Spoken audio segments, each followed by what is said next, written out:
Hi friends, welcome to my channel. Friends, నేనైతే మంగళగౌరి వ్రతం అయితే చాలా చక్కగా చేసుకున్నాను. ఎలా అంటే మన పార్వతీ అమ్మవారి ఫోటోకైనా లేకపోతే ఏదైనా అమ్మవారి ఫోటో ఉన్నా, అది లేకపోతే పసుపు గౌరమ్మతోని కూడా చేసుకోవచ్చు. ఈరోజు స్పెషల్ ఏంటంటే అంగారక చతుర్థి అంటే సంకటహర చతుర్థి వచ్చింది.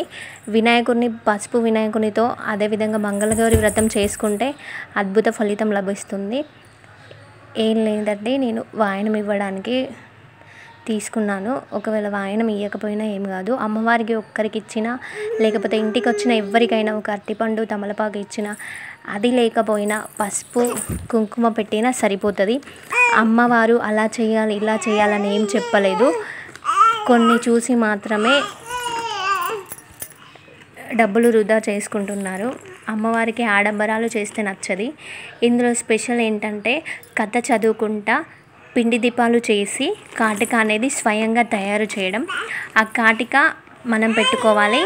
అదేవిధంగా వచ్చిన ముత్తైదులు ఎవరైనా ఉంటే వాళ్ళు పెట్టుకోమని ఇవ్వాలి. అది శ్రేష్టం అన్నట్టు.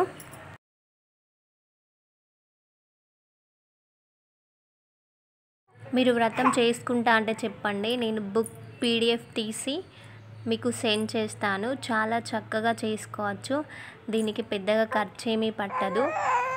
మనకు మనసుకి ఏ విధంగా నచ్చుతుందో ఆ విధంగా చేస్తే చాలు. మా పాప చెప్తుంది చూసారా, స్వయంగా అమ్మవారిలానే చెప్తుంది.